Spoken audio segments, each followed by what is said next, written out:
أعوذ بالله السميع العليم من الشيطان اللعين الرجيم بسم الله الرحمن الرحيم الحمد لله رب العالمين والصلاة والسلام على أشرف الأنبياء والمرسلين سيدنا ونبينا وشفيعنا بالقاسم محمد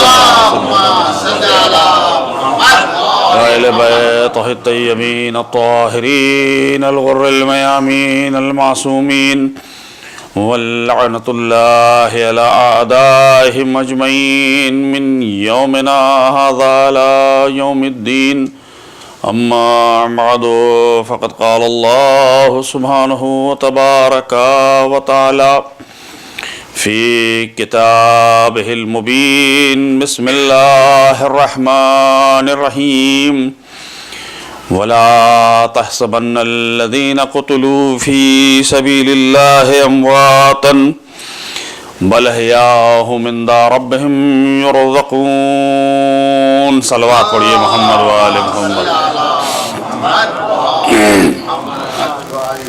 سب سے پہلے تو میں شکر گزار ہوں جناب رشید شہیدی صاحب کا کہ ان کی موجودگی سے میری بڑی ہمت بڑھی اور ان کی شفقت اور ان کی محبت نے میری بڑی ہمت افزائی کی ہے، اور یہ ہم سب کا شرف ہے کہ ان جیسا شاعر ہمارے درمیان ان ایام اعزاء میں تھا کہ جس نے ذکر اہل بیت اور غم اہل بیت میں 4 چاند لگا دیے۔ تو ان کا جانا یقیناً اگر ایک دن اور رہتے تو ہمارا ساتھ اور ہوتا بہرحال، لیکن اللہ ان کو عمر طویل عطا فرمائے، اور جس عزم و ارادے کے لیے انہوں نے کچھ نیتیں کی ہیں، کچھ ارادہ ہے ان کا، اللہ اس میں ان کو کامیابی عطا فرمائے۔ موضوع میرا جو تھا اس سے میں نے مختلف آیت کو آج منتخب کیا ہے آپ کے ذوق ذائقہ کو بدلنے کے لیے، ورنہ اسی موضوع پر جس پر ہماری گفتگو چل رہی تھی چل سکتی تھی۔ میں نے سوچا کہ کل کی مجلس چونکہ آخری ہوگی اور اس میں میں اپنے موضوع کو سمیٹ کر جو میری بساط ہے اور جو میرے پاس ہے وہ آپ کی خدمت میں پیش کرنے کی کوشش کروں گا۔ آج اسی آیت کو میں نے عنوان بنایا ہے جس کے سلسلے میں تھوڑی سی گفتگو ہماری کسی اور مجلس میں آپ سے ہوئی تھی، اور جہاں میں نے عرض کیا تھا کہ پروردگار نے مخلوقات کو خلق کیا اور ان مخلوقات نے اپنی حیات جاودانی کو حاصل کرنے کے لیے جب قربانی پیش کی تو ان کی منزل بلند ہو گئی۔ اس آیت کریمہ کو بہت مشہور و معروف آیت ہے، شہادت سے منسوب کیا جاتا ہے کہ یہ شہداء کے لیے آیت ہے، جبکہ لفظ شہید اس آیت میں کہیں نہیں آیا ہے۔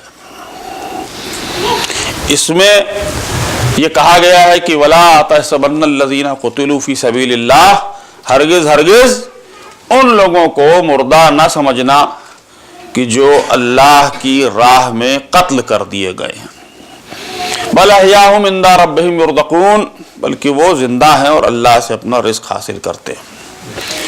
لیکن اس آیت کو دلیل کے طور پر پیش کیا جاتا ہے کہ یہ شہادت سے متعلق آیت ہے، اور اسی سے ملتی جلتی تقریباً اسی مضمون کی ایک دوسری آیت بھی قرآن میں موجود ہے۔ یہاں قتال کا تذکرہ ہے اور قتل ہونے کا تذکرہ ہے۔ ظاہر ہے کہ شہادت ایک بہت بڑا منصب ہے کہ جو عام انسان کو نہیں ملتا، اور یہ تقریر کر کے میں چلا بھی جاؤں گا شاید آپ اس پر توجہ نہیں دیں گے۔ ہماری زندگی کا نصب العین ہونا چاہیے یہ کہ ہم شہادت حاصل کریں۔ اگر ہم وہاں تک پہنچ گئے تو بڑی کامیابی ہے۔ سینکڑوں ہزاروں لوگوں میں سے کروڑوں لوگوں میں سے چند ہیں جو شہید ہوتے ہیں۔ شہادت کا مرتبہ اور منصب اتنا عالی ہے کہ اس تک پہنچنا بڑا مشکل کام ہے، خاص کر کے غیبت امام میں تو اور بھی مشکل ہے۔ لیکن اگر شہادت دی جائے، گواہی دی جائے کسی چیز کی، تو اس گواہی کو آپ ذرا غور کیجئے، آپ روزانہ دیتے ہیں گواہی،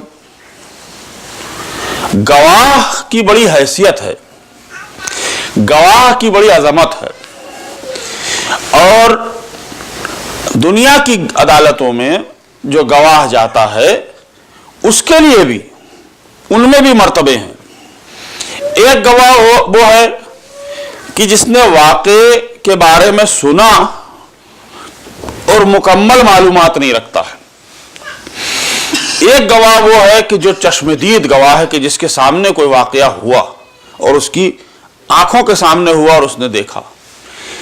ایک گواہ وہ ہے کہ جو کسی طرح کا ایکسپرٹ ہے, ڈی این اے کا ایکسپرٹ ہے, فنگر پرنٹ کا ایکسپرٹ ہے, فورینسک کا ایکسپرٹ ہے, کسی خاص چیز کا ایکسپرٹ ہے کہ جس کی بنا پر وہ گواہی دے رہا ہے. ایک گواہ وہ ہے مثلا کہ جو آٹوپسی کرتا ہے, وہ اپنے تجربے کی بنا پر گواہی دیتا ہے. ان سب کی حیثیت عدالت میں الگ الگ ہوتی ہے. عدالت کچھ کی گواہی کو معتبر سمجھتی ہے زیادہ نسبتاً دوسروں کی گواہی سے. جس نے آنکھ سے دیکھا ہے اس سے تمام چیزیں پوچھی جاتی ہیں, واقعہ کب ہوا, کیسے ہوا, دن کا وقت تھا, رات کا وقت تھا, تم کہاں تھے, کتنی دور تھے, تم نے کیا سنا, تم نے کیا دیکھا, جو واقعات کی تمام تفصیل ہیں وہ اس سے پوچھی جاتی ہیں, وہ بتاتا ہے. اگر وہ سچا گواہ ہے تو وہ تمام چیزیں جو اس کو یاد ہیں وہ بیان کرتا جاتا ہے. وکیلوں کی کوشش یہی ہوتی ہے کہ اس کو اس کے بیان میں ہی الجھا کے معاملہ ختم کر دیا جائے. اسی طریقے سے جو فورینسک ایکسپرٹ ہے وہ اپنی طرح کی گواہی دیتا ہے کہ ہم نے فورینسک ایک جو انالیسس کی ہے, پورے ثبوت جو ملے تھے ان کی بنیاد پر, اور ہم یہ بتاتے ہیں کہ یہ چیزیں ہم کو ملی جس سے یہ نشاندہی ہوتی ہے. جو فنگر پرنٹ کا ایکسپرٹ ہے وہ اپنی طرح سے بتاتا ہے. ہر گواہ اپنے انداز میں گواہی دیتا ہے. عدالت کا کام یہ ہوتا ہے کہ اس گواہی کو درج بھی کر لے اور اس گواہی کی بنیاد پر فیصلہ کرے. یہی کام ہے عدالت کا. لیکن اگر گواہ پر کوئی دباؤ ڈالا جائے, اس کی پہلے ٹریننگ کر دی جائے, یا مثلا جس کے خلاف گواہی دی جا رہی ہے وہ اتنا طاقتور آدمی ہے اور اتنا بڑا بدماش ہے اور اتنا بڑا ایسا ہے کہ وہ قتل کر دے گا اس کو جو گواہی دے رہا ہے, تو اب اس گواہ کی جان بچانا عدالت کا کام ہوتا ہے. اس گواہ کو بچانا, اس کی سیکیورٹی دینا, جس ذمہ داری قانون کی, عدالت کی ہے. جتنی سخت گواہی ہوگی گواہ کے اوپر اتنا ہی سخت دباؤ بھی ہوتا ہے. ہم دیکھ چکے ہیں جن ملکوں سے آئے ہیں وہاں پر بھی یہ ہوتا ہے. جو لوگ کرمنل ہیں اور جن کے پاس پورا ریکارڈ ہے کرمنل, وہ اپنے کام سارے کر جاتے ہیں. مجال ہے کسی کی کوئی گواہی عدالت میں دے دے, اگر وہ صرف بتا بھی دے کہ گواہی دینے کے لیے جا رہا ہے تو اس کی جان پہ بن جاتی ہے. عدالت کا کام ہوتا ہے اس کو بچانا. تو حضور والا دشمن اگر بڑا ہو تو گواہ کا کام اور سچی گواہی دینا, اتنا کہ جان پر کھیل کے گواہی دے, یہ بڑا مشکل کام ہے. اللہ کی بارگاہ میں نے کہا ہم بھی گواہی دیتے ہیں, دوسرے ہم سے بہتر ہیں جن کی معرفت اللہ سے, وہ گواہی دیتے ہیں. کچھ تحقیق کر کے اللہ تک پہنچے ہیں وہ گواہی دیتے ہیں, کچھ دباؤ میں دشمن کے رہ کے گواہی دیتے ہیں. یہی امتیاز ہماری اور ان کی گواہی کا ہو گیا. صبح شام 5 مرتبہ گواہی دی ہے اشہدو ان لا الہ الا اللہ, نہ دیکھا نہ سنا نہ جانتے ہیں, سنی سنائی بات پہ گواہی دے دی ہے. اشہدو ان محمد رسول اللہ, دیکھ لیا آپ نے رسول کو, ملے تھے آپ, ملاقات ہوئی تھی کبھی آپ کی؟ ہرگز نہیں. اشہدو ان امیر المومنین علی ولی اللہ, لیجئے آپ نے گواہی دی حضرت علی کی, آپ کی ملاقات ہوئی تھی ان سے؟ سب سنی سنائی بات پر گواہی چل رہی ہے. تو حقیقتاً گواہی وہ ہے کہ جو دشمن کے دباؤ میں دی جائے. ابھی پڑھ کے گئے ہیں شاعر صاحب کہ میسن نے دار پہ گواہی دی. یہ گواہی, اس کی حیثیت وہاں الگ ہے اور ہماری گواہی کی حیثیت ایک الگ ہے. ایک سلوات پڑھ دیجیے.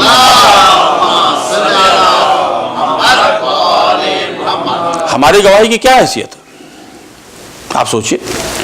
منہ سے کہہ دینا, نکال دینا منہ سے کہ ہاں وہ تو بس برائے نام, چونکہ ہماری گواہی بھی ہے تو برائے نام ہماری حیثیت بھی ہے, برائے نام اللہ کی بارگاہ میں ہماری ویلیو بھی ہے, قیمت بھی ہے.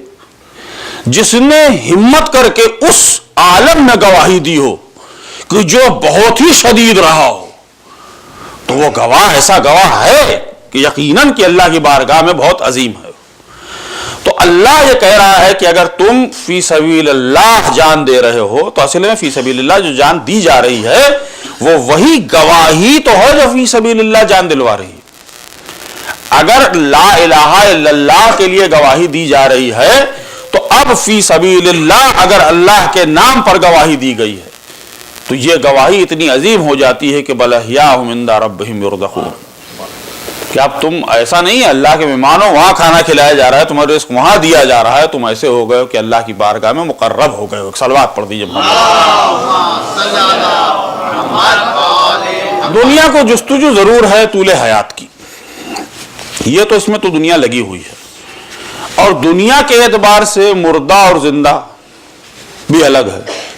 ڈاکٹر صاحب تشریف فرما ہے، اور بھی ڈاکٹر حضرات ہوں گے میڈیکل فیلڈ کے ہوں گے، آپ دیکھیں کسی بھی مریض کی حیات اور موت کے سلسلے میں سرٹیفکیٹ ڈاکٹر ہی دیتے ہیں۔ پہلے اس کی سانس دیکھیں گے چل رہی ہے کہ نہیں، اس کا دل دھڑک رہا ہے کہ نہیں، اس کے بلڈ پریشر ہے کہ نہیں، اس کے بدن میں آکسیجن ہے کہ نہیں، پلکیں جھپکا رہا ہے، کھانا کھا رہا ہے، کیا کیا کر رہا ہے، جو حیات سے متعلق جتنی چیزیں ہیں ان کو دیکھ کر، ان عناصر کو دیکھ کر، نبض کو دیکھ کر، دل کی دھڑکن کو دیکھ کر اگر دیکھیں گے سب کچھ ختم ہو گیا تو سرٹیفکیٹ فوراً دے دیں گے کہ یہ مردہ ہو گیا، مر گیا۔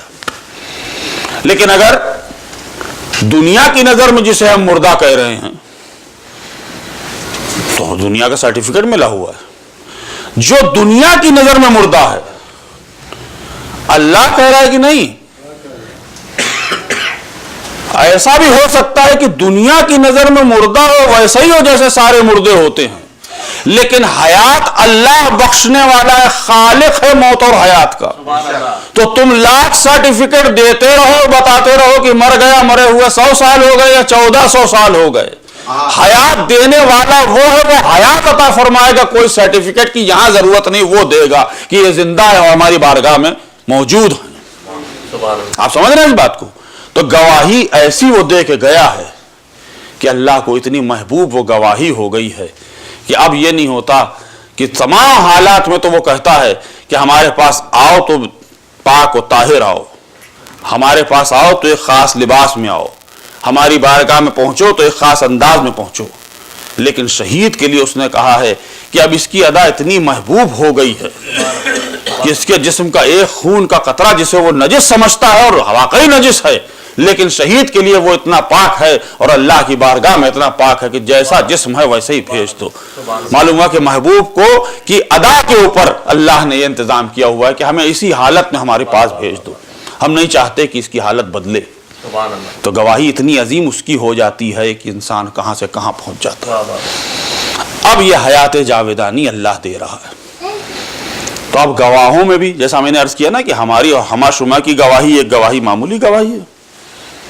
کیا گواہی ہے؟ اچھا آپ بتائیں، جو تھے وہاں موجود ان کی گواہی بڑی اچھی تھی، رسول کے ساتھ جو بیٹھے ہوئے تھے موجود تو بڑے عمدہ قسم کے لوگ تھے، بڈھے صحابی بیٹھے ہوئے تھے ساتھ۔ آپ بتائیے ان کی گواہی قابل قبول ہے؟ میں انہی سے سوال کرتا ہوں، گواہی کس بات کی دی تم نے؟ رسالت کی؟ دیکھا رسالت کو تم نے؟ رسول کو دیکھا تم نے؟ رسول کی ذات کو دیکھا، ان کے چشم و ابرو کو دیکھا، ان کے زلف مبارک کو دیکھا، ان کے لبھائے مبارک کو دیکھا، ان کے تمام پورے جسم کو دیکھا، سب کچھ دیکھ لیا، رسالت دیکھ لی، گواہی کس بات کی ہے؟ جسم مبارک کی گواہی نہیں دی جائے گی۔ آپ گواہی دے رہے ہیں اشہد ان محمد رسول اللہ، تو آپ گواہی دے رہے ہیں رسالت کی۔ رسالت کو دکھنے والی چیز نہیں، مخفی ہے۔ سبحان اللہ، سبحان اللہ۔ آپ نے جو گواہی دی ہے وہ صرف دیکھ کے نہیں دی ہے کہ یہ رسول ہیں، یہ جسم مبارک ہے رسول کا، یہ جسم مبارک ہے امیر المومنین کا، جی نہیں، اصل میں اس حقیقت کی گواہی دی ہے جو جسم کے پیچھے مخفی ہے، جسم کے اندر مخفی ہے، جو رسالت ہے یا امامت ہے یا ولایت ہے، جو کہہ لیں آپ۔ وہ کس نے دیکھا؟ وہ جو ساتھ بیٹھے ہوئے تھے انہوں نے دیکھا۔ حضور والا ایسے نزلاوی دماغ تھے کہ ساتھ بیٹھے رہتے تھے، کبھی خوشبو نہ محسوس کی۔ اور یہاں عالم یہ تھا کہ بچہ گھر میں داخل ہوا، ماں سے کہہ رہا ہے مادر گرامی میں اپنے نانا کی خوشبو محسوس کر رہا ہوں۔ ایک صلوات پڑھ دیجیے محمد والے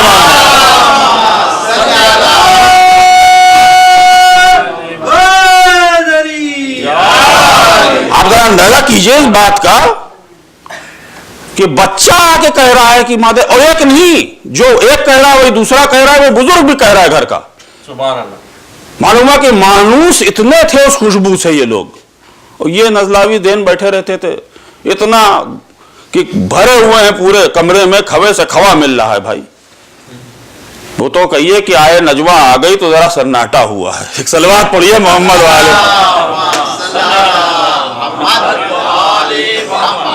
ٹول لگ گیا، اندر آؤ تو ٹول دے کے آؤ بس.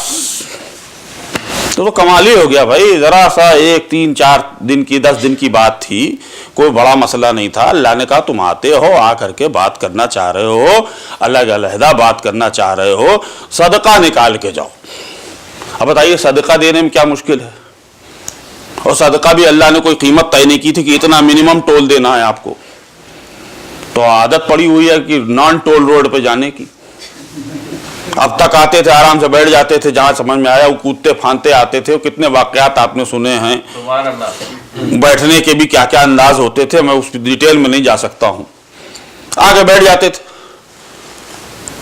بیٹھے ہوئے ہیں پورے دیر، جتنے گھنٹوں بیٹھے رہے. اب رسول کب تک بیٹھے رہیں گے تمہارے ساتھ؟ بہرحال رحمت للعالمین تھے. اب میں یہ تو نہیں کہوں گا کہ تھک جاتے تھے، کیونکہ معصوم عصمت کی کیفیت یہ ہے کہ آپ واقعات اگر پڑھیے تو کسی بھی معصوم کو جمہائی تک نہیں آتی تھی. ضعف بدن ہمارا اور آپ کا ہو جاتا ہے. تھوڑی دیر میں تقریر کروں تو جمہائی کیا یہاں تو سب سونے لگتے ہیں. لیکن ہے حقیقت یہی، جو معصوم ہے اس کو جمہائی تک نہیں آتی تھی. تو رسول کے پاس بیٹھے ہوئے ہیں، ایک ذرا سا کہہ دیا گیا کہ آؤ اور آ کر کے صدقہ دیتے چلے جاؤ. تو اب جو امیر المومنین نے کہا ہے نا کہ قرآن کی ایک آیت ایسی ہے جس پر اکیلے میں نے عمل کیا ہے، اور کوئی نہیں، حضور والا کوئی نہیں. سناٹا. بڑے بڑے غنی دکھائی نہ دیے سبحان اللہ. کہ کم سے کم کچھ تو خیرات زکوٰۃ دے ہی دیتے. اچھا معاملہ صدقے کا تھا تو صدقہ رسول اور آل رسول تک جانے والا بھی نہیں تھا کہ رسول اس کو لے لیں گے. جانا تھا انہی مدینے کے غریب لوگوں کو، انہی کو جو باہر اصحاب صفہ تھے، چبوترے پہ بیٹھے رہتے تھے، انہی کو ملتا غالباً. تو پلٹ کے آنا تھا اپنے ہی لوگوں تک. لیکن حضور والا سناٹا چھا گیا. اس میں سے بس ایک تھا جس نے لیا 1 سونے کا سکہ، اس کو اس نے ایکسچینج کیا، بنے 10 چاندی کے سکے. جب وہ آتا تھا ایک صدقہ دیتا تھا. علی کے ہاتھ کا نکلا ہوا صدقہ، سبحان اللہ. اور وہ دے کے تشریف لاتے تھے. اب اکیلے ہیں تنہائی میں، نہ کوئی صحابی ہے، نہ کوئی رشتہ دار ہے، نہ کوئی قریبی ہے، نہ کوئی دوری ہے. اب حضور والا کیا راز و نیاز کی باتیں ہوگی یہ تو میں بتا نہیں سکتا. وہ علی جو کہہ رہے ہیں کہ آخری سانسوں میں رسول نے مجھ کو 1000 علم کے باب دیے اور میں نے 1000 سے 1000 باب خود کھول لیے. تو اب اسی لیے کہا گیا کہ باب المدینۃ العلم ہے، یہ نہیں کہا گیا ہے. تو جب اتنے لمحوں میں اتنا علم مل گیا تھا تو 10 دن تک پورا عشرہ ہو گیا. حضور والا کوئی نظر نہ آیا ہے. صلوات پڑھیے محمد والے.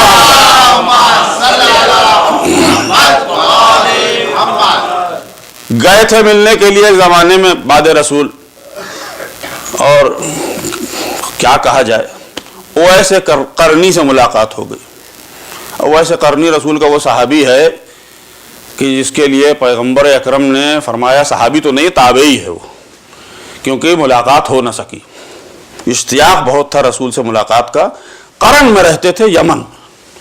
قرن سے اس وقت مدینے آنا بہت ایک لمبی مسافت تھی، اور نہایت ہی زاہد شخصیت تھے.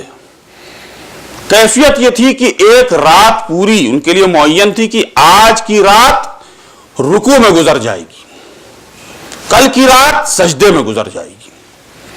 پانی بھر کے، اس زمانے میں پانی پہنچانا ایک بہت بڑا بزنس تھا، تو وہ اونٹ پر مشکیں بھر کے لوگوں کو پانی پہنچاتے تھے، اس کی جو اجرت ملتی تھی اس پہ گزارا کرتے تھے. چنانچہ مسلمانوں کا 2 نمبر کا خلیفہ، اور اس کے ساتھ امیر المومنین علی ابن ابی طالب علیہ السلام بھی تھے. ملاقات ہو گئی، پہنچ گئے. جب وہاں پہنچے تو چونکہ ملاقات ان کی رسول سے ہوئی نہیں تھی، ایک مرتبہ وہ تشریف لائے تھے، اس وجہ سے کہ ماں ضعیف تھیں اور تیمارداری ماں کی خدمت کرنا ویسے کرنی کا کام تھا۔ بہت جب انہوں نے اصرار کیا اپنی ماں سے تو ماں نے کہا کہ اچھا جاؤ رسول سے مل آؤ، لیکن دیکھو 1 دن ٹھہرنا اور 1 دن کے بعد تم پلٹ آنا۔ چنانچہ وہاں سے سفر کر کے آئے، اب جتنا وقت لگا ہوگا، مدینے پہنچے، اتفاق ایسا تھا کہ اس دن رسول مدینے میں نہیں تھے۔ چنانچہ در دولت پیغمبر اکرم پہ پہنچے اور انہوں نے عرض کیا کہ میں ملنا چاہتا ہوں رسول سے۔ بتایا گیا کہ آج رسول مدینے میں نہیں ہے، باہر تشریف لے گئے ہیں۔ مسجد میں چلے گئے اور دن بھر عبادتیں کی اور انتظار کرتے رہے۔ شام جب ہو گئی تو ماں سے چونکہ وعدہ کیا تھا کہ 1 دن سے زیادہ نہیں ٹھہروں گا، تو پلٹ کے واپس اپنے گھر چلے گئے، ملاقات نہ ہو سکی۔ لیکن جب رسول آئے ہیں اپنے گھر پہ تو اب ذرا سوچے، ابھی خوشبو کی بات ہو رہی تھی نا، ابھی خوشبو کی بات ہو رہی تھی، آ کے فرماتے ہیں کہ یہاں کیسی خوشبو آ رہی ہے، اور مجھے قرن سے ایک نور دکھائی دے رہا ہے آتا ہوا۔ آپ سے عرض کیا گیا کہ یا رسول اللہ آپ نہیں تھے، آپ کا چاہنے والا ایک آیا اور آپ کے گھر پر بیٹھا رہا، انتظار کرتا رہا، آپ سے ملاقات کا مشتاق تھا، اور شام کو وہ چلا گیا۔ آپ نے فرمایا کہ واقعی وہ اتنا میرا چاہنے والا ہے کہ اس کا کیا کہنا، اس کو میرا سلام پہنچا دیا جائے۔ تو اب بعد حیات رسول ملاقات ہو گئی، یہ پہنچے اور انہوں نے کہا کہ رسول نے تم کو سلام کہا ہے۔ ان کا کیا کہنا میرے حبیب کا، میرے رسول کا، میرا سلام ہو رسول کے اوپر۔ پھر انہوں نے کہا کہ تم اگر ملتے تو تمہیں بڑا شرف ملتا رسول سے ملاقات کا۔ اس نے کہا یقیناً، ویسے کرنی نے کہا یقیناً میں اگر اپنے حبیب سے مل لیتا، رسول سے مل لیتا، سرکار دو عالم سے مل لیتا تو میری خوشی کا کیا عالم ہوتا۔ یہ میری بدقسمتی ہے کہ میں ان سے مل نہیں پایا۔ اور انہوں نے کہا کہ تم ہوتے ان کے ساتھ تو فیضیاب ہوتے بہت۔ انہوں نے کہا تم ہوئے تھے؟ تو یہ بغلیں جھانک لی۔ انہوں نے کہا تم نے رسول کو دیکھا تھا؟ کہ جی ہاں۔ اچھا بتاؤ ان کے ابرو ملے ہوئے تھے یا پیوستہ تھے؟ بس ایک سوال کیا ہے۔ انہوں نے کہا مجھے تو یاد ہی نہیں۔ انہوں نے کہا تم کتنے سال ان کے ساتھ رہے بھائی، تم کو یہ یاد نہیں کہ ان کے دونوں ابرو آپس میں ملے ہوئے تھے یا الگ الگ تھے؟ تو تم کیا جانو رسول کو؟ ان کی حالت خراب ہو گئی۔ تو انہوں نے فوراً موضوع پلٹا، ایسا ہے کہ تم کو کچھ دے دوں تو تمہارا فائدہ ہو جائے گا۔ انہوں نے اپنا بوریا اٹھایا اور نیچے 2 روٹیاں تھیں۔ کہنے لگے دیکھ رہے ہو، شام کو 1 سے افطار اور صبح 1 سے سحری کھاؤں گا میں، میرے لیے 2 کافی ہے، اتنا ہی میرے لیے بہت ہے، مجھے تمہارے مال کی ضرورت نہیں ہے۔ تو آپ نے سمجھا کہ جو رسالت کے اتنا نزدیک جن کا کلیم ہے وہ یہ نہ یاد کر سکے کہ رسول کی دونوں پلکیں بھویں ملی ہوئی تھیں یا جدا جدا تھیں، تو رسالت کی گواہی کیا دیتے ہو؟ تو ہماری ساری گواہیوں کا انحصار پھر کس پر ہے؟ ہماری گواہی کی حقیقت کیا ہے؟ جو ہم دے رہے ہیں روزانہ گواہی، اس کی کیا کیفیت ہے؟ ہم اپنی تمام گواہیوں کو اس گواہی کے ساتھ ملاتے ہیں کہ جس نے رسول کی گواہی دی، حقیقی گواہی دی، ایک نہیں 14 جن میں سے 13 نے رسول کی گواہی دے دی۔ ہم اپنی گواہی کو ان سے ملاتے ہیں کہ ہماری گواہی کچھ نہیں ہے، دراصل ہم گواہی یہ دے رہے ہیں کہ انہوں نے رسول کی گواہی دی تھی۔ ایک صلوات پڑھیے محمد والے۔ ورنہ کیا ہے بھائی، اگر آپ سے پلٹ کے پوچھ لیا جائے کس سے ملے ہیں، آپ نے کیسی گواہی دے رہے ہیں، 5 بار دے رہے ہیں دن میں، جھوٹ بول رہے ہیں آپ، تو آپ کیا جواب دیں گے؟ کیا حقیقت ہے ہماری گواہی کی؟ کوئی حقیقت نہیں۔ ہماری ساری گواہی کا انحصار اس حقیقی گواہی سے ہے جو اس وقت دی گئی تھی، اور اس کا سلسلہ چلا۔ پھر ساری گواہیاں تو وہاں ہیں ہماری، ہم ان پر اپنا انحصار کر رہے ہیں اور اسی سے ہم اللہ کی گواہی بھی دے رہے ہیں، ورنہ ہم کیا جانے اللہ کو۔ تو ہم علی تک پہنچیں یا رسول تک پہنچیں اور پھر اللہ تک پہنچیں، تو وہی پھر شعر یاد آیا تھا، جو علی ملے تو نبی ملے، جو نبی ملے تو خدا ملے، جو در حسین کا ہو گدا اسے ہو رسائی علی تلک، جو علی ملے تو نبی ملے، جو نبی ملے تو خدا ملے. تو ساری گواہیاں وہاں تک پہنچ جاتی ہیں. اب حضور والا ہماری گواہی کا یہ حشر ہے. ذرا سا آپ کو توجہ اور دلوا دوں اس گواہی کی طرف جو آخر میں دینی ہے. یعنی قیامت کے دن سارے انبیاء اپنی اپنی امت کی گواہی دیں گے. کیوں؟ اس لیے کہ وہ گواہ ہیں کہ ان کی امت نے اللہ کی بھی گواہی دی اور ان کی رسالت کی گواہی دی، ان کی نبوت کی گواہی دی. وہ گواہ بن کے جائیں گے اور وہ گواہی دیں گے، اس لیے کہ وہ افضل ہیں امت سے، ان کے گواہ وہ ہیں. ہم گواہوں کا بھی سلسلہ آپ کی خدمت میں پیش کر چکے ہیں کہ کیسے کیسے ہوتے ہیں. جو افضل گواہ ہے وہ اپنے سے مفضول کی گواہی دے گا. تو جناب موسیٰ اپنی امت کی، جناب عیسیٰ اپنی امت کی، جناب زکریا اپنی امت کی، وغیرہ وغیرہ. آپ سارے انبیاء کی امتوں کو اسی طرح سے سمجھ لیں. یہ سب کے سب اپنی امت کی گواہی دے دیں گے، لیکن خود ان کی گواہی کا کیا ہوگا؟ بھائی انہوں نے بھی تو کچھ کارکردگی انجام دی ہے دنیا میں، تبلیغ دین کے لیے انہوں نے بھی تو بہت زحمتیں اٹھائی ہیں. یہ جو گواہی ان کی ہوگی وہ کون دے گا؟ تو نتیجہ یہ ہوگا کہ سارے انبیاء آئیں گے رسالت مآب صلی اللہ علیہ وآلہ وسلم اور کہیں گے یا رسول اللہ آپ ہماری گواہی دے دیجیے. تو رسول ان کے گواہ اس لیے گواہی دیں. اچھا، اب گواہی دینے میں بھی شہادت جو ہم گفتگو جس کی چل رہی ہے، ذرا آپ اس کو تھوڑی دیر کے لیے سمجھ لیجئے تاکہ یہ دونوں جز مل جائیں آپس میں. شہید جب ہوتا ہے کوئی انسان تو ایک ہی اس کا رشتہ حیات بظاہر ختم ہو جاتا ہے. جسم ٹکڑے ٹکڑے ہو جائے، سر تن سے جدا ہو جائے، خون بہہ جائے، گیس سے مارا جائے، سب کچھ رہے گا لیکن پھر بھی مر جائے، موت ہو گئی. ہم دنیا میں ایک چیز اور دیکھتے ہیں کہ دنیا میں جو انسان ہیں ان میں کچھ ایسے بھی ہوتے ہیں جن کے اعضاء و جوارے اکثر اوسع خراب ہو جاتے ہیں. مثلا کوئی آدمی اندھا ہے تو آنکھ سے تو نہیں دیکھ سکتا، لیکن ہم نے یہ ضرور سنا ہے کہ اندھے کی یادداشت بڑی اچھی ہوتی ہے. ہم بہت دن پہلے پڑھ گئے تھے کہ حافظ اندھے ہوتے ہیں. یاد آیا آپ کو؟ ایک صلوات پڑھیے محمد والے محمد. اور دوسری چیزیں ہوتی ہیں، مثلا کہ وہ نابینا ہے، قدموں کی چاپ کو وہ پہچان لیتا ہے. عام آدمی نہیں. ہم اور آپ بیٹھے ہوں، کوئی آ رہا ہو، قدموں کے چاپ ہو، آواز آ رہی ہو، ہم نہیں بتا سکتے کہ یہ آ رہے ہیں کہ وہ آ رہے ہیں. لیکن جو نابینا ہے وہ دیکھ نہیں رہا ہے، قدموں کے رکھنے کے انداز سے وہ بتا دے گا فلاں صاحب آ رہے ہیں. ہم جس شہر میں رہتے تھے بچپنے میں، وہاں ایک اندھا ہمارے اسکول جانے کے راستے میں کنارے بیٹھا رہتا تھا. ہم جب گزرتے تھے تو اکثر اسکول کے لیے جلدی ہوتی تھی، اس سے پوچھتے تھے بھائی کیا ٹائم ہوا ہے، وہ ایگزیکٹ ٹائم بتاتا تھا ہم کو. 8:13 ہوئے، یوں بتاتا تھا ہم کو.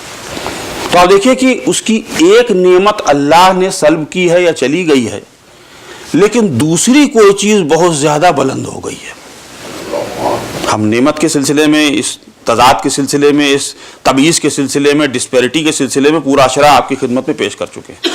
تو آنکھ سے تو محروم ہو گیا ہے، یادداشت پختہ ہو گئی. آنکھ سے محروم ہو گیا ہے، قدموں کی چاپ پہچان لیتا ہے، آواز پہچان لیتا ہے. یہ کیا ہوا ہے؟ اصل میں وہ آنکھ میں جو طاقت لگتی تھی غالباً یہی ہوتا ہے، وہ طاقت اب وہاں تو لگ نہیں رہی، انرجی وہاں ویسٹ ہی نہیں ہو رہی ہے، تو وہ انرجی کہیں اور منتقل ہو جاتی ہے. جسم میں تو انرجی بنی رہی ہے، آنکھ میں استعمال نہیں ہو رہی ہے تو یادداشت کی طرف منتقل ہو گئی، تو یادداشت تیز ہو گئی، اب اس کا حافظہ اچھا ہو گیا. یا آنکھ کی طرف نہیں گئی، وہ قدموں کی آہٹ کی پہچاننے میں کان کی طرف منتقل ہو گئی، یا اس کو وقت کا احساس زیادہ بڑھ گیا، ہم کو نہیں اتنا. تو ایک چیز بند ہوئی ہے، لیکن اس قوت کو، اس طاقت کو دوسری طرف جیسے منتقل کر دیا گیا ہے. اب جب شہید مرتا ہے تو کیا ہوتا ہے؟ ایک ہی ساری طاقتیں ختم ہو جاتی ہیں. ابھی تھا 2 منٹ پہلے گولی لگی اور مر گیا، تلوار چلی اور مر گیا، تو ایک ہی اس کی ساری طاقتیں چلی گئیں. مگر کیا چلی گئیں؟ ایسا ہوتا ہے. کہ طاقت پوری ختم ہو گئی اس کی، تو دیکھنے میں تو ہے ختم ہو گئی، لیکن یہ ممکن ضرور ہے کہ اس کو اللہ ایک کوئی مجازی جسم عطا کر دے کہ جس کو یہ ساری طاقتیں منتقل کر دے، کیونکہ بہرحال یہ تو کہا ہی ہے آیت نے کہ وہ اللہ سے دیے ہوئے اپنے رزق کو حاصل کرتا ہے، تو کوئی نہ کوئی جسم تو ایسا دیتا ہی ہوگا کہ جس کو اس رزق کی ضرورت پڑتی ہے، ورنہ ضرورت ہی کیا تھی۔ جسم کو جو بھی اس نے جسم دیا ہے اس عالم برزخ میں، جب تک کہ قیامت نہیں آئے گی وہ سلسلہ طاقت اور قوت کا تو ختم ہو گیا ہے، لیکن ممکن ہے کہ اس نے ایک مجازی جسم عطا کیا ہو کہ جس میں یہ طاقت اس نے دے دی ہو کہ وہ کھاتا بھی ہے پیتا بھی ہو، ان قوتوں کو کہیں منتقل کر دیا ہو جس کا ہمیں پتہ نہیں، ہم جانتے نہیں، حتمی طور پر نہیں کہہ سکتے، لیکن لگتا ایسا ہی ہے۔ کیوں؟ اس لیے کہ میں آپ سے عرض کر رہا تھا نا کہ رسول کے پاس سارے نبی آئیں گے اور کہیں گے یا رسول اللہ آپ ہماری گواہی دے دیں، جو ہماری کارکردگی ہے اس کی گواہی دے دیں۔ پیغمبر اکرم کے لیے ایک روایت یہ بھی کہتی ہے کہ آپ خود گواہی دینے نہیں جائیں گے، کیا کریں گے؟ وہ جناب حمزہ اور جعفر کو بھیجیں گے کہ جائیے اور ان سارے انبیاء کی گواہی دے دیجئے۔ آپ ایک صلوات پڑھیے محمد۔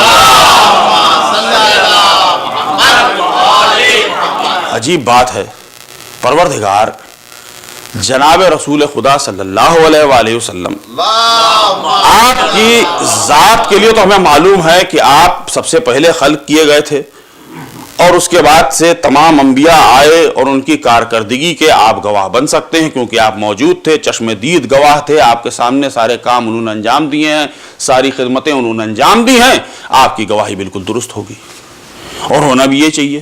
لیکن ایک روایت کے مطابق جناب حمزہ اور جعفر جائیں گے۔ جناب حمزہ اور جعفر تو بہت بعد میں پیدا ہوئے ہیں،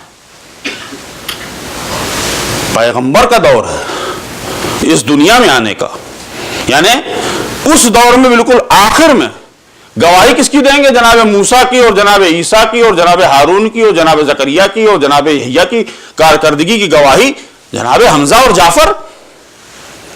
یہ کیسے ہو سکتا ہے؟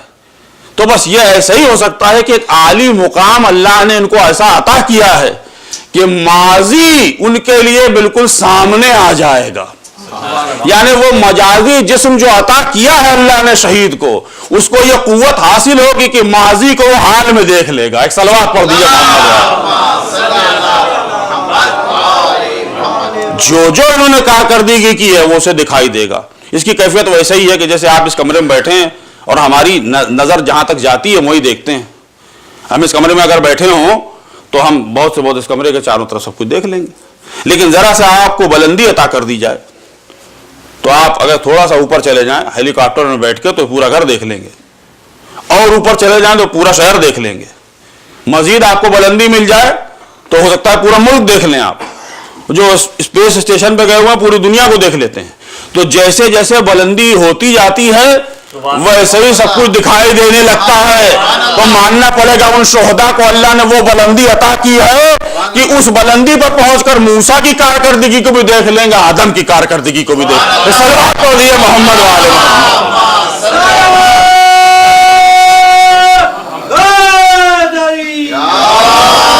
تو جب وہ اس کارکردگی کو دیکھ لیں گے، یا رسول اللہ آپ کو گواہ بننا چاہیے تھا، مگر شاید رسول کہیں گے کہ یہی کافی ہے گواہی کے لیے۔ ان کو اللہ نے وہ عظمت عطا کی ہے کہ یہ اپنے طور پر گواہی دے سکتے ہیں، کیونکہ انہوں نے ماضی پورا دیکھ لیا ہے شہادت حاصل کر کے۔ تو جب شہادت حاصل کر کے یہ گواہ بن سکتے ہیں، یا رسول اللہ آپ کی گواہی کون دے گا؟ بھائی آپ نے بھی تو کار نمایاں انجام دیا اس دنیا میں، یہاں اس دنیا میں تشریف لائے آپ، اور آپ نے فرمایا کہ جتنے ظلم اور ستم اور مصائب میرے اوپر ہوئے کسی نبی پہ نہیں ہوئے۔ تو اس کا مطلب آپ نے ایک کار نمایاں انجام دیا 23 برس کی اس تبلیغی زندگی میں، جو آپ نے تبلیغ کی ہے دین کی، اور دین کو مکمل کر کے ایک مال کی منزل پر پہنچا کر آپ اس دنیا سے چلے گئے بظاہر۔ تو ظاہر ہے کہ آپ نے کار نمایاں انجام دیا، آپ کی گواہی کون دے گا؟ آپ کا بھی تو ایک گواہ ہونا چاہیے، جیسے آپ تمام انبیاء کی گواہی دے رہے ہیں ویسے ہی آپ کا بھی ایک گواہ ہونا چاہیے۔ تو پھر قرآن کی طرف میں پلٹا اور میں نے دیکھا تو قرآن کہہ رہا ہے کہ یقول الذین کفروا لستا مرسلا، اے رسول یہ کافر آپ سے کہتے ہیں کہ آپ رسول نہیں ہیں، قل کفا باللہ شہیدا بینی و بینکم، ان سے کہہ دیجئے کہ ہمارے اور آپ کے درمیان گواہی کے لیے کون کافی ہے؟ اللہ کافی ہے، ومن عندہ علم الکتاب، سبحان تو وہ ہے کہ جس کو کتاب کا علم دیا گیا ہے وہ گواہی کے لیے کافی ہے۔ سبحان اللہ۔ یہ بڑا عجیب مسئلہ ہے، سارے مسند خلافت پر جو چاہے بیٹھ جائے، لیکن میں نے کہا تھا نا کہ حقیقی رسول کی گواہی کون دے سکتا ہے؟ سبحان اللہ۔ تو اللہ جس کے لیے کہہ رہا ہے کہ وہی دے سکتا ہے جس کو مکمل علم کتاب دیا گیا ہے۔ سبحان اللہ۔ سبحان اللہ۔ اب ہماری تمام گواہیاں جو 5 وقت کی ہیں اور زندگی بھر کی ہیں، اور پیدا ہونے سے لے کر کان میں اذان اور اقامت سننے سے لے کر تلقین کی منزل تک جتنی گواہیاں ہیں، وہ ساری گواہیاں بیسڈ کس پر ہیں؟ اس پر ہیں جو کفا باللہ شہیدا و بینی و بینکم کے مصداق ہے، جس کو اللہ نے علم وہ دیا ہے، اور علم ہی نہیں دیا ہے، جس کی خلقت بھی ساتھ ساتھ ہوئی تھی۔ تو جیسا جیسا رسول کام کرتے جا رہے تھے، چاہے عالم انوار میں تھے اور چاہے وہ معراج کی منزل میں پردے کے اس طرف تھے اور وہ اس طرف تھا، گواہی دیتا جا رہا تھا کہ رسول کیسی گواہی دے رہا ہے۔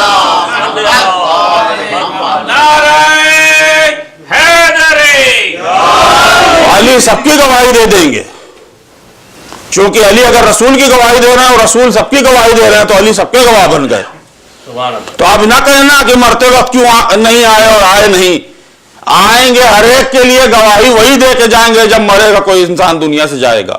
اب وہ گواہی کیسی دیں گے نہیں معلوم ہے، ہمارے فیور میں دیں گے کہ ہمارے خلاف دیں گے۔ جو چاہنے والا ہے اس کی گواہی دے کے جائیں گے، اور جو منافق ہے اور دشمن ہے اس کی بھی گواہی دے دیں گے کہ یہ میرا دشمن ہے۔ تو اب مکمل گواہی طے ہو گئی۔ تو اسی لیے پیغمبر نے کہا تھا کہ اگر تمہیں دیکھنا ہے کہ آدم کی آدمیت، نوح کی نبوت، موسیٰ کی ہیبت، ابراہیم کی خلت اور عیسیٰ کا زہد، تو چہرے علی ابن ابی طالب میں دیکھ لو، اس میں وہی تمام چیزوں کو یکجا کر دیا گیا ہے۔ یہ ایسا گواہ ہے کہ مکمل علم رکھتا ہے، تو جس کے پاس مکمل علم ہے اس کی گواہی کی وقت بھی الگ ہوتی ہے۔ کوئی شخص، میں نے کہا تھا نا، جو چشمدید گواہ ہے وہ چشمدید ہی ہے، لیکن اگر کسی کو پورا بیک گراؤنڈ کا بھی علم ہو اور بات کا بھی علم ہو، پورے تمام چیزوں کا علم ہو، تو وہ مقدمے کی گواہی کیسی دے گا؟ اب اگر علی جا رہے ہیں گواہی دینے کے لیے تو اب علی کی گواہی ایسی گواہی ہے کہ جو مکمل گواہی ہے۔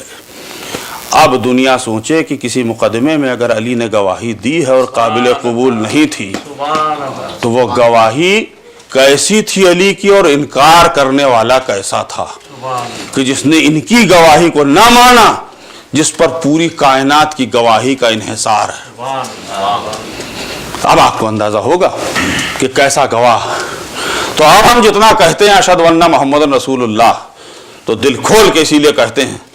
اب سمجھ میں آیا ہمارے بھی، اس گواہی کو چونکہ بنیاد بنایا گیا ہے کفر، یقول الذین کفروا لست مرسلا، کافر کہتا ہے کہ آپ رسول نہیں، یعنی کافر رسول کی رسالت کا انکار کرتا ہے۔ اس کا مطلب یہ ہوا کہ اگر ہم رسول کی رسالت کی صحیح گواہی دیں تو کافر نہیں ہوں گے، یہی حقیقت ہے۔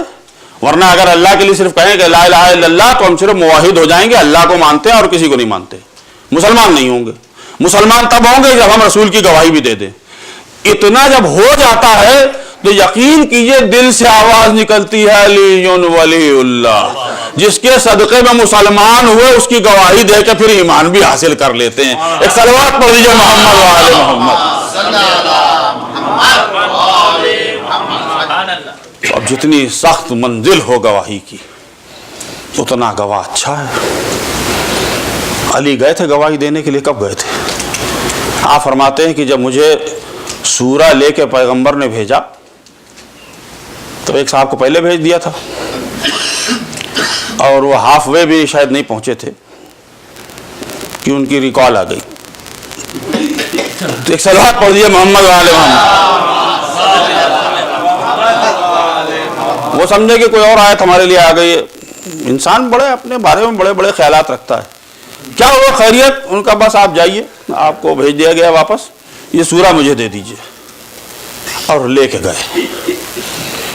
ذرا سوچیے آپ، وہ پلٹ کے گئے، انہوں نے پوچھا یا رسول اللہ کیا بات ہے، ہم کو کیوں واپس بلا لیا گیا؟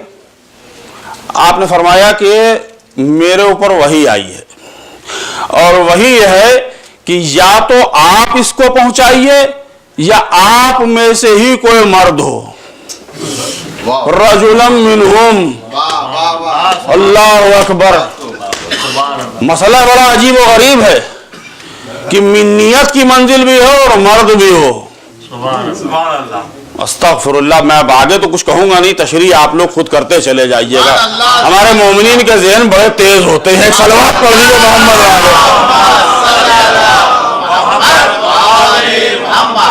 تو چنانچہ انہوں نے رونا شروع کر دیا، یہ تو بڑی عجیب بات ہو گئی۔ اچھا، اس رونے پر کسی کو اور رونا نہیں آتا؟ ہمارے رونے پہ بڑے الزامات ہیں،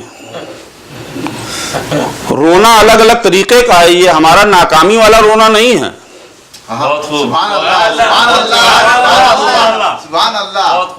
ایک ہوتا ہے ناکامی و ندامت والا رونا، ہار جانے والا رونا، شکست خوردہ ہو کر کے رونا، اور ایک ہوتا ہے فاتح ہو کر کے بھی خوش ہوتا ہے انسان تب بھی آنکھوں میں آنسو آ جاتے ہیں، کیفیت الگ الگ ہے۔ تو وہ رو رہے ہیں اور امت کہہ رہی ہے کہ نہیں کوئی بڑی بات نہیں ہے۔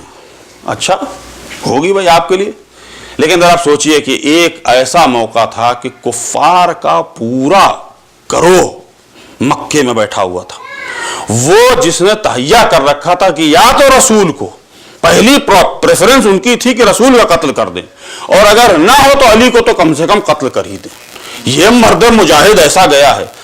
آپ فرماتے ہیں جب میں وہاں گیا ہوں تو میرا کوئی ناصر و مددگار نہیں تھا، اور میں نے خانہ کعبہ پہ چڑھ کے یہ آیت پڑھ دی کہ انما المشرکون نجس، آج سے خانہ کعبے میں آنا نہیں تم لوگ۔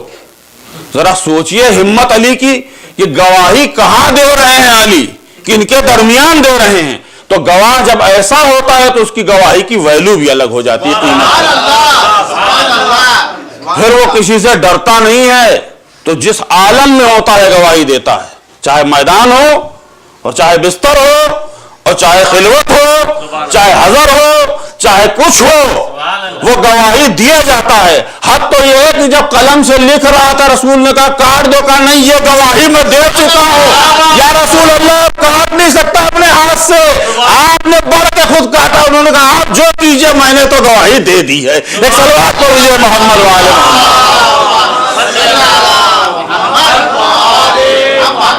تو آپ علی سبحان اللہ سبحان اللہ، چونکہ مظہر ہے ہر نبی کے کارناموں کا، تو اب تعجب نہیں کرنا چاہیے کہ علی کے چہرے کو دیکھنا عبادت، واہ واہ واہ، تعجب نہیں ہونا چاہیے، کیونکہ ان کے چہرے کو دیکھنے میں تمام انبیاء کے عکس نظر آئیں گے، آپ کو نور نظر آئیں گے، اور ساتھ ساتھ یہ تسلی ہوتی رہے گی کہ ہمارا گواہ بڑا مضبوط ہے۔ سبحان اللہ سبحان اللہ، جس نے رسول کی گواہی دی اتنا مضبوط گواہ ہے کہ اس کی گواہی کا کیا کہنا، ہماری جانیں نثار ہو جائیں اس کی گواہی پر، کہ جس کی گواہی پر پوری کائنات کی تمام تبلیغ اور اسلام کا تمام شیرازہ ٹھہرا ہوا ہے، ورنہ کون تھا جو گواہی دیتا؟ ابتدا سے انتہا جو گواہی دے رہا ہے، تب اگر وہ مظہر صفات ہے تو اس کا وارث بھی مظہر صفات امیر المومنین ہے حضور والا۔ تو اب تعجب نہیں ہونا چاہیے کہ جب ہم کہتے ہیں کہ السلام علیکہ یا وارث آدم صفوت اللہ، کیوں؟ حسین وارث ہیں آدم کی صفت صفی اللہ ہونے کی۔ السلام علیکہ وارث نوح نبی اللہ، حسین وارث ہیں نبوت نوح کی، اور اصل میں گواہ اب یہی ہے۔ علی کا دور ختم ہو چکا ہے تو وارث علی وہ ہے جو ابھی بھی رسالت کی بھی گواہی دے رہا ہے اور تمام انبیاء کی گواہی دے رہا ہے۔ اور میں نے کہا تھا نا، سختی میں جو گواہی دی جائے وہ سخت، اس کی اہمیت الگ ہوتی ہے۔ تو علی نے گواہی دی مسجد کوفہ میں، اور گواہی دے کے جب ضربت لگ گئی تو فرماتے ہیں کہ فزت ورب الکعبہ، آج میں کامیاب ہو گیا۔ معلوم ہوا کہ ایک سلسلہ گواہی تھا جس میں اپنے وجود کو فنا کر رہے تھے علی، آج اس منزل پر پہنچے ہیں کہ اب میں نے اپنا کام مکمل کر لیا، میں کامیاب ہو گیا۔ ایک لہجے کے لیے بھی کسی نے مجھے اپنے اس گواہی کے منصب سے، اس گواہ کے منصب سے ہٹا نہ پایا مجھے کوئی، چاہے کفار ہو، چاہے مشرکین ہو، چاہے شیطان ہو، چاہے کوئی ہو، میں اپنے منصب سے نہیں ہٹا، اس لیے میں کامیاب ہوں۔ تو میں کہوں گا مولا آپ نے وہاں ضربت کھائی تھی تو آپ نے گواہی دے دی، لیکن ذرا میں کہوں کہ زیر خنجر کربلا کی گواہی کو ذرا اندازہ کیجیے، وہ جو تمام انبیاء کی وراثت کو لے کے آیا تھا، اس لیے کہ کچھ قوانین شریعت ایسے ہیں جو کبھی بدلے نہیں۔ مثلا شراب پینا قوانین شریعت میں ابتدا سے ہے، حرام ہے۔ چوری کرنا، ڈاکہ ڈالنا، غصب کرنا ابتدا سے آج تک حرام ہے۔ اسی طریقے سے تمام وہ چیزیں کہ جو انبیاء کی تعلیمات کا جسے کہا جائے کہ بالکل بالکل بیسک کامن تھیم ہے، وہ یہ ہے۔ ان تمام تھیم پر یزید نے اٹیک کیا تھا۔ شراب وہ پیتا تھا، جوا وہ کھیلتا تھا، میوزک وہ سنتا تھا، تارک الصلاۃ وہ تھا، تمام برے کام کرتا تھا اور اس کو وہ اسلام کا رنگ دے رہا تھا۔ تو اب جو سب کا وارث تھا وہ کھڑا ہو گیا، اس نے کہا کہ تو اگر چاہتا ہے کہ یہ وراثت چلی جائے اور دین ختم ہو جائے تو دیکھ ابھی ایک گواہ موجود ہے جو کربلا میں آ گیا۔ اب اس نے جو گواہی دی ہے تو واقعی ایسی گواہی دینے والا کون پیدا ہو سکتا ہے؟ حضور والا جب 3 دن کی بھوک اور پیاس سے حلقوم بھی سوکھ جاتا ہے تو خنجر چلے تو کیفیت کیا ہوگی؟ جب لخت جگر اور تمام وہ عظیم لوگ جو ساتھ تھے وہ سب جدا ہو جائیں تو دل پر کیا گزر جاتی ہے۔ اس کے باوجود بھی اطمینان سے اگر خنجر کے نیچے آ کر کوئی گواہی دینے لگے تو اس گواہی کی عظمت اور اس کی حیثیت الگ ہوتی ہے۔ تو اس لیے حسین کی حیثیت ایسی ہے کہ اب اگر ہم کہیں کہ اگر اللہ کہہ رہا ہے کہ بل یاہم عند ربہم یرزقون، کہ ہم ان کو رزق عطا فرماتے ہیں، ہم ان کو رزق دیتے ہیں، تو آج ہمیں اب تعجب نہیں ہوتا کہ ہم جب حسین کے پاس جاتے ہیں تو ہم اپنے رزق کو طلب کرتے ہیں حسین سے۔ ہم کہتے ہیں کیا؟ مولا علم دے دیجئے، مولا تقوی دے دیجئے، مولا ایمان دے دیجئے، مولا اچھائیاں دے دیجئے، مولا دنیا بھی دے دیجئے ہم کو۔ وہ تمام چیزیں حسین کا رزق ہے جو اللہ ان کو عطا کر رہا ہے، اور اپنے رزق سے وہ صدقہ نکال کر سب کو دے دیتے ہیں۔ پھر بھی حسین کے رزق میں کمی نہیں ہوتی ہے، کیونکہ اللہ ان کو ایسا عظیم رزق دے رہا ہے شہادت کے بعد کہ کیفیت یہ ہے کہ سر تن سے جدا ہے، لیکن اس کے باوجود بھی گواہی دی جا رہی ہے۔ حضور والا نوک نیزہ پہ سر نے کسی نے گواہی نہ دی ہوگی جو حسین نے دے دی۔ ذرا آپ سوچئے کہ گواہی دینا کتنا مشکل کام تھا اس عالم میں، لیکن کیسا گواہ تھا حسین کی جس نے گواہی دی۔ سر تن سے جدا کر دیا گیا، خولی کے حوالے کر دیا گیا 11ویں محرم کو، 10ویں کی رات کو ہی بلکہ خیام میں آگ لگ رہی تھی، اور ادھر امام حسین کے سر مبارک کو خولی کے حوالے کیا اور کہا کہ اس میں بڑا مال ملے گا، دنیا ملے گی، پیسہ ملے گا، چلے جاؤ اور جا کے ابن زیاد کو ایک سر دے دو۔